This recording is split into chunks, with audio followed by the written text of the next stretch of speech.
Hello and welcome to CIPD Bitesize. In this video, we're looking at AC 2.2 from the 5001 Organizational Performance and Culture in Practice module. Now, this is a very heavy scenario-based unit, so you've got to make sure before you start answering this question, you are fully up to speed with the scenario. Are you ready? Pause it and read it, because I'm not going to read it to you, but scenario is essential for this particular one. Calmare House is bought out by Chaffinch Group. Chaffinch Group have been struggling since the integration and stuff like that. Some of the decisions seem to be struggling with a few bits and pieces. You're brought in to help do it. This is part one. Here's part two. Make sure you pause and read it fully so that you can fully get on board with what's going on. Right. Let's dig into the question.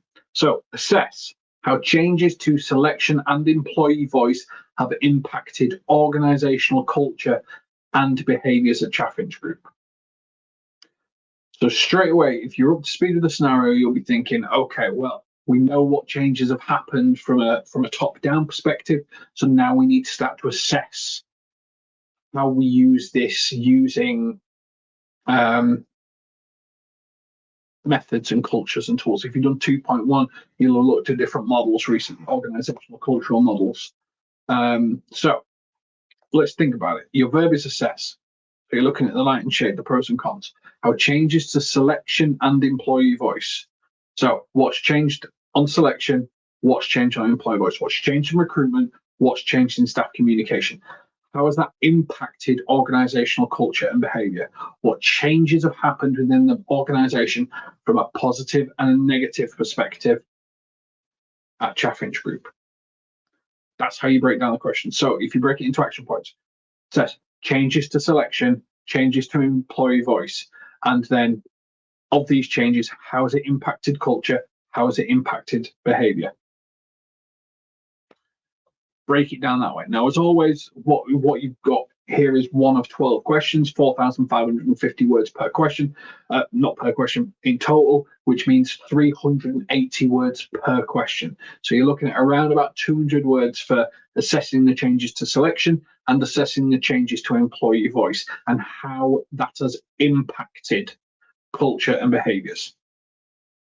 So just tell me about the changes. Don't give me a description about what's happened. I read the scenario and I'm the marker. Tell me about how it's impacted culture. Tell me about how it's impacted behaviors. So, look at risk of burnout, look at risk of illness, look at risk of turnover. Give me some data, give me something that I can understand, bite onto. Don't just tell me the scenario back. Now, CIPD want you to let you work out that way, which is AC 2.2, and then you put your answer underneath. So don't forget that they want the work laid out in that particular way. And think about impact, think about data, think about proving you're right, thinking about how the subject have impacted. How has it impacted? What evidence have you got to demonstrate that that has impacted? And what evidence have you got to show that this is a regular occurrence in the world of work, not just in this particular scenario?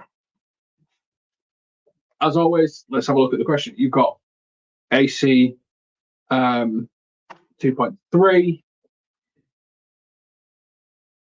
look, AC 2.2, the verb is assess, scenario required yes, your word count is 380, your action point 1 is looking at how it has impacted changes to selection, as well as impact, changes to how it's to employee voice, as well as impact. So action point 1 is selection, action point 2 is voice, impact, and behaviors are the outcome and evidence that you'll be putting with that, with references and citations. You can use models as you did in 2.1, or you can just go with facts about how that impacts and what goes on from that perspective. Here's an example of one of our studies filled out. Now, some recommended reading for this, which is CIPD Love CIPD, so CIPD Fact Sheet Organizational Development, CIPD Fact Sheet L&D Strategy and Policy, CIPD Fact Sheet Selection Methods, CIPD Fact Sheet Recruitment Methods. Now, if you think about L&D Strategy and Policy, it doesn't sound like it fits, but actually when you read the documentation within there and you start to think about employee voice and training and development and culture and integration and behaviors, actually there's quite a few interesting pieces that connect to that. So that's why we've got that as a potential recommended reading for you for this particular one as well. Now, let's give it a different spin. Let's one of the things that we always do is we do a fictitious scenario to try and help you understand the question from a different perspective.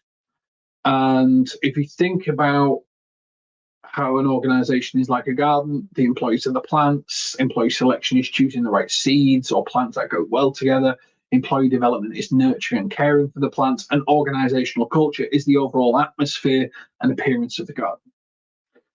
So just as a gardener carefully selects the seeds for the desired traits, e.g. color, size, growth rate, the organization selects employees based on skills, values, cultural fit.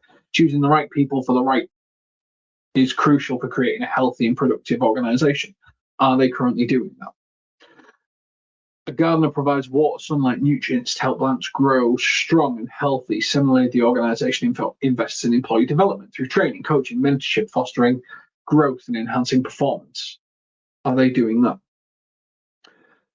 The overall appearance and feel of the garden might reflect the care and attention given to the plants. Likewise, organizational culture is a direct result of employees it has and how they're developed. A garden is vibrant, healthy, plants create beautiful and inviting atmospheres. Just a positive organizational culture attracts and retains talent. Are they doing that? And I would spin that further for you, which is how does that impact patient care? So using this analogy, you can explore how selection methods align with organizational values, how investing in employee development can enhance job satisfaction, productivity, innovation, leading to better culture. And conversely, neglecting employee development, voice, and hiring incompatible employees can create a stagnant or a toxic work environment. So just as if you don't know what you're doing when you build a garden, you can put plants that clash against each other. How are you approaching this from this perspective? If you just look at some basic metrics, is that enough? And you will find the answer to this in the scenario, then you've just got to find the evidence to back your thinking. Best of luck with this one. I'll show you the great, and we'll catch you on the next one.